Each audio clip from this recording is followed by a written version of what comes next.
Balak ni Ombudsman Jesus Crispin Boying Remulla na kumprontahin ang abogado ni Senator Joel Villanueva dahil sa mga pahayag nitong babaliktad umano ang dalawang dating engineer na Bulacan First District Office. Ayan, BGC Boys ginagapang ni Joel Villanueva.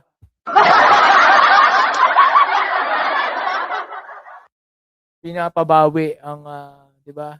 Pinapabawi yung mga sinabi nila. Pero ang sabi naman po ni Boying Remulla at narinig naman natin sa iba 'no, kahit bawiin po ng mga 'to yung kanilang mga statement, wala na, state witness na si Alcantara, 'di ba? Yun po ang statement nun talaga ang makakatulong talaga 'no, corroborative 'no, Joel Villanueva, Yusek Bernardo, Henry Alcantara. Tapos meron po kasing nagsasabi na itong sila Bryce Hernandez, itong dalawang pong ito, ayan. Ayan, Bryce Hernandez saka itong si JP Mendoza. Sila daw po ang nakaisip. Sila daw po yung nakaisip na gawing ghost flood control. Ganito po kasi yan 'no, merong budget na hinihiling itong si Joel Villanueva.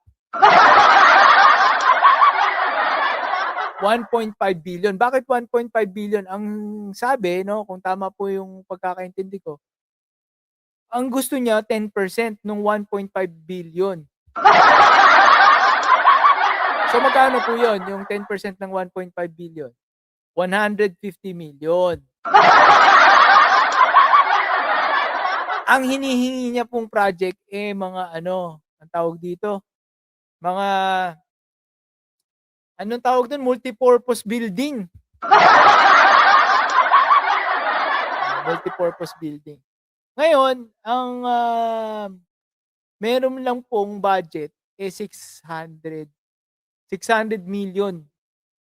600 million lang 'no, hindi aabot ng billion. Ang puwedeng ibigay ng DPWH para kay yung tinatawag na allocable 'no, para kay, Joel Villanueva.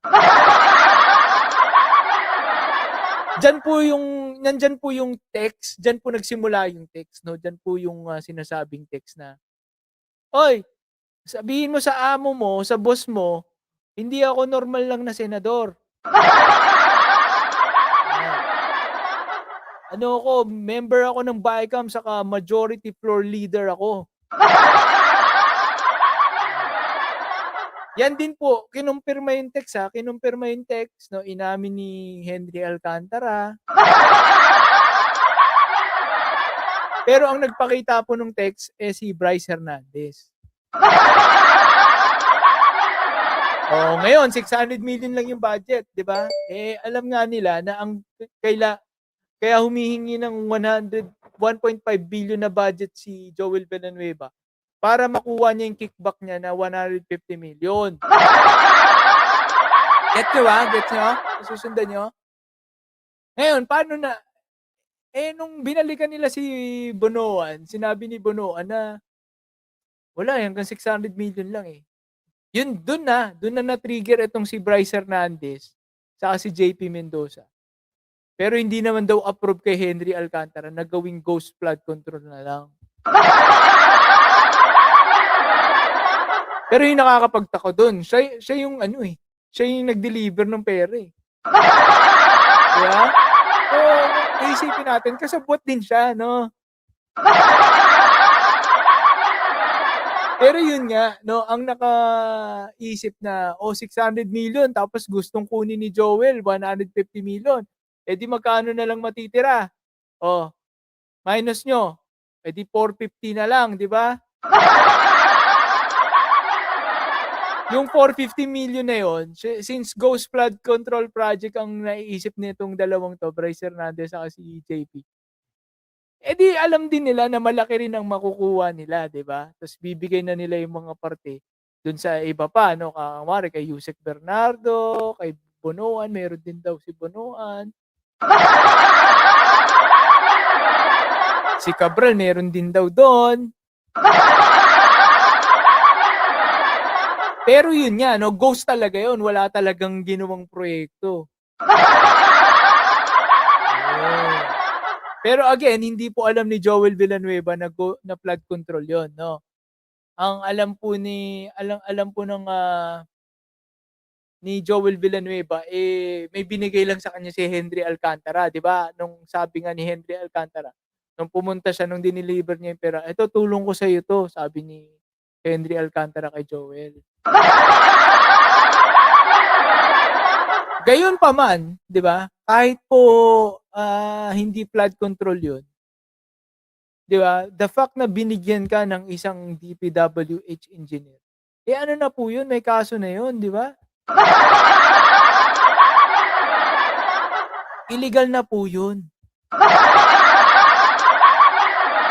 At again, malinaw na binigyan siya ng budget ng DPWH, 'di ba? Sa kanya yung allocable dun na 600 million. 'Di ba? Sobrang ayan, thank you very much, Benchoy. Nasa travel daw siya 'no. Yan po yung kwento diyan 'no. Ngayon yung mga statement daw, pinapabawi 'no. Ginagapang daw ng, abogado ni Joel Villanueva itong mga 'to. Ngayon, binalaan ngayon ni Boying Rimulya itong sila Bryce Hernandez. Maalala niyo po, nakakulong yan sa Senate. Bryce Hernandez, JP Mendoza, yan. Oo.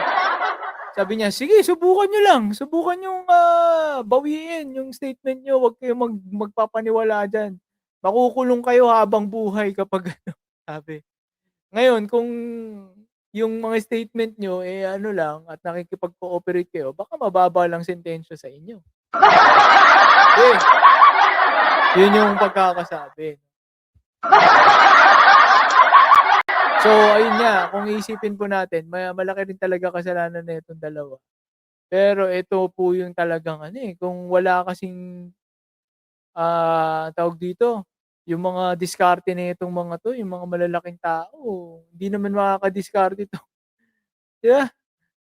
Sila, nagkakakuntsabahan, let's leave it to the court 'no, kung sino sino sa kanila ang guilty.